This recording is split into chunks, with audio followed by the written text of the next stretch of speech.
श्रीलंका के बिगड़े हालातों में सुधार के लिए कुशीनगर जिले के बौद्ध भिक्षुओं द्वारा बुद्ध महापरिनिर्वाण मंदिर में विशेष पूजा अर्चन किया गया, जिसमें भगवान बुद्ध को चीवरदान करते हुए विधिवत पूजा अर्चना कर श्रीलंका के लोगों से शांति की अपील की गई। ऐसा इसीलिए क्योंकि श्रीलंका में बौद्ध धर्म अनुयायियों का भी बेहतर प्रभाव माना गया है।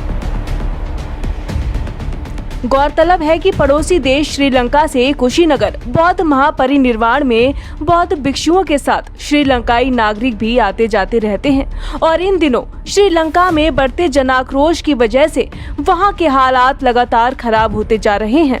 बढ़ती महंगाई, बेरोजगारी और खाने पीने की चीजों की बढ़ती किल्लत से आम जनता परेशान है। लोग लगातार सरकारी एजेंसियां व प्रतिनिधियों पर हमले करने की खबरें आ रही हैं।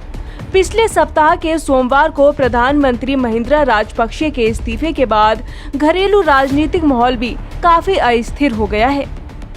इस पूरे हालात पर भारत करीबी नजर रखे हुए है, लेकिन अब श्रीलंका में शांति के लिए राजनीतिक पहल के साथ कुशीनगर जिले से भगवान बुद्ध की महापरिनिर्वाण स्थली में विशेष पूजा अर्चना भी की जा रही है। पड़ोसी देश श्रीलंका के बिगड़े हालात से भारत के लोग भी काफी दुखी हैं, क्योंकि बौद्ध धर्म के मानने वाले अग्रणी देशों में शुमार है। यही कारण है कि श्रीलंका वासियों के लिए कुशीनगर बौद्ध भिक्षु संघ ने विशेष पूजा अर्चना की है। श्रीलंका बौद्ध विहार के मुख्य भंते नंद रतन ने कहा कि श्रीलंका के अधिकांश लोग भगवान बुद्ध के अनुयायी हैं, इसीलिए श्रीलंका की आर्थिक और राजनीतिक संकट को दूर करने के लिए भगवान बुद्ध की विशेष पूजा अर्चना की गई है। उन्होंने कहा कि श्रीलंका में जो संकट की स्थिति पैदा हो रही है, उसमें वहां के नागरिकों को बहुत संयम रखने की जरूरत है। धैर्य रखकर और राजनीतिक लोगों के साथ मिलकर ही इस संकट से देश को उबारा जा सकता है। हम भगवान बुद्ध से श्रीलंका के हालातों में जल्द सुधार करने की कामना करते हैं।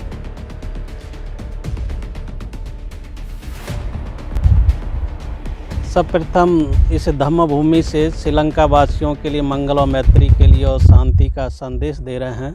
उसी उद्देश्य को लेकर के कुशीनगर भिक्षु संघ के तत्वाधान में महापरिनिर्वाण मंदिर में हम लोगों ने पूजा वंदना की कि श्रीलंका जिन स्थिति से जूझ रहा है, यह बहुत ही भयानक स्थिति है। ऐसी आर्थिक मंदी की स्थिति किसी भी देश के लिए बहुत खतरनाक होती है और इसका दुष्परिणाम बहुत दूरगामी होता है। तो वर्तमान में जो श्रीलंका अपनी स्थिति से गुजर रहा है, उस स्थिति में वहाँ के लोगों के लिए हम लोगों ने शांति, सद्भाव, मैत्री का संदेश देने के लिए सुबह सुबह महापरिनिर्वाण मंदिर में पूजा अर्चना की है कि आप लोग ऐसी स्थिति में अपने देश के राजनेताओं का साथ दीजिए। अपनी देश की स्थिति को पुनः पटरी पर आने के लिए सभी का सहयोग होगा, तभी उस देश की व्यवस्था में जो आर्थिक मंदी है उसमें सुधार हो सकता है। जो आप अपना जो विरोध करने का जो तरीका अपना रहे हैं वो बहुत ही गलत है, वो नहीं होना चाहिए। लेकिन आर्थिक मंदी जो संकट जैसी आती है किसी देश में, वहाँ के राजतंत्र के नेताओं के कारण से आती है, उनकी पॉलिसियों के कारण से आती है।